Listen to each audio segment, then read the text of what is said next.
Imagine waking up one day and discovering that entire countries have literally banned the software running on your computer. Not recommended against it, not complained about it, just banned it. South Korea did it, Brazil's doing it, and Australia's hospitals looked at Windows 11, ran some tests, and said, yeah, this could literally send us to jail. I'm not talking about some sketchy pirated version. I'm talking about the official Microsoft-approved Satya Nadella-signed Windows 11. That's probably running on your PC right this second. Here's the part that will blow your mind. Microsoft just lost $180 billion in a single night because of it. Stay with me because what I'm about to show you isn't just tech drama, it's the biggest software revolt in human history. June 2025, when Microsoft's quarterly earnings call, CFO Amy Hood drops a bombshell. Windows revenue down 18% in one quarter. Let me put that in perspective. Windows doesn't just drop 18%. If it fell this much, it's not just a small drop, it's a massive sudden collapse, like falling off a cliff. Then, a Goldman Sachs analyst asks the real question.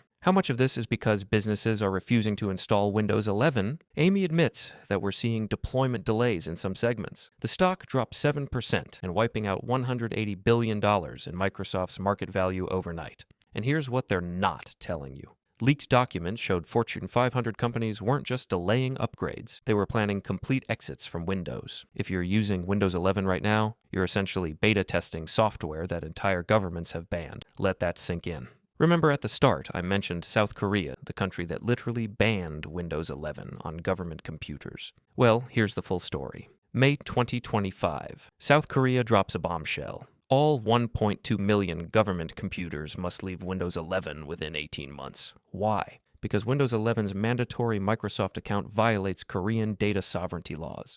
The Korean language system is broken and performance is worse than Windows 10, which by the way came out in 2015. So Korea built Harmony KR, their own Linux system. They invested $340 million, trained 18,000 IT staff, and already migrated 140,000 computers. Microsoft panicked. They sent executives to Seoul, offered special editions, and provided substantial discounts in an attempt to convince the South Korean government to continue using Windows 11. Korea's response: thanks, but we're good. We already spent the money on Linux. But here's the domino effect. Samsung is testing Linux on 80,000 workstations, LG on 35,000, and Hyundai on 28,000. Microsoft didn't just lose the government, they're losing the world's 10th largest economy. So if a country that produces companies like Samsung and LG doesn't accept Microsoft software, understand that something is seriously wrong and company needs to rethink its strategy. Now let's talk Australia, because this is genuinely scary. Royal Melbourne Hospital tested Windows 11 on 200 computers.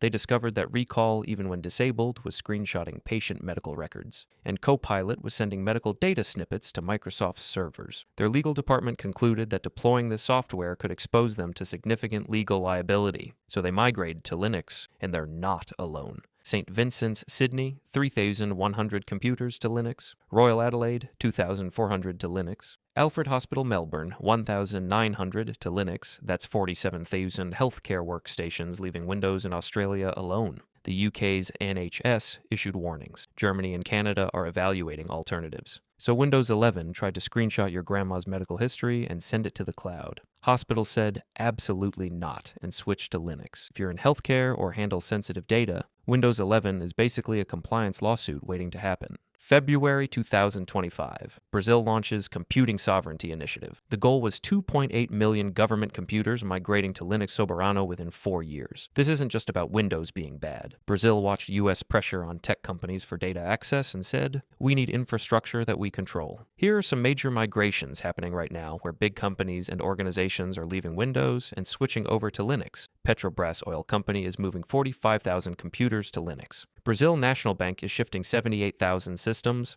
Eletrobras is migrating 12,000 computers. These are just a few examples of how Windows is losing ground, even in one of the world's largest economies, Brazil. April 2025, when China accelerated their Windows elimination timeline by 18 months. New deadline is December 2027. The scale? 62 million government and state-owned enterprise computers switching to Chinese Linux alternatives. Kylin OS, Deepin, UOS. But let's check out the private sector. Alibaba migrated 140,000 systems to Deepin. Tencent migrated 98,000 computers to UOS, and ByteDance migrated 52,000 to Kylin. So Microsoft is losing approximately $8 billion annually from China because Windows 11's constant cloud connectivity is a geopolitical risk China won't accept. European Commission's investigation leaked findings, and Windows 11 violates GDPR in multiple ways. Europe might punish Microsoft for breaking the rules, and here's how. They could make Microsoft pay up to $10 billion. Windows 11 could be removed. Microsoft might have to stop selling and using Windows 11 in Europe until it follows the rule. Important features like Recall, which takes screenshots and sends data, and Copilot, the AI assistant, won't be allowed to work in Europe. Remember, if you're in Europe and using Windows 11, you're using software that's under investigation for breaking privacy laws. 83 of the largest Fortune 500 companies leaked documents showing that they plan to reduce their dependence on Windows. Just like one Fortune 50 company revealed in a memo that they are considering switching 40% of their workforce to Mac or Linux. That's 38,000 users from one company. If half of these companies execute these plans, then Microsoft loses 2 to 3 million enterprise users, which is $800 million to $1.2 billion annually. So why is this happening? Because for businesses, Windows 11 fails at the basics. It performs worse than Windows 10 on the same hardware, forcing costly upgrades. Microsoft has pushed AI features like Copilot and Recall that companies never asked for, yet can't fully disable. These features introduce serious security and privacy risk, especially for organizations handling sensitive data. On top of that, Windows 11 creates compliance problems with local and international laws. In short, companies are paying more, facing higher risks, and getting less value, so walking away from Windows is simply the smarter business decision. So let's break down why Windows 11 is universally hated. Windows 11 tracks what you search, what files you open, and how you browse the web. Features like Recall can take screenshots in the background. Most of this data is sent to Microsoft, and there is no true way to fully turn it off. You can no longer use Windows with a local account. You must sign in with a Microsoft account and giving Microsoft more control over your PC. Windows 11 runs slower than Windows 10 on the same hardware. It uses more RAM, takes longer to boot, and feels less responsive overall. Basically, Microsoft is asking companies to buy new PCs, accept slower performance, surrender their privacy, and spend more money. Businesses looked at it and just laughed.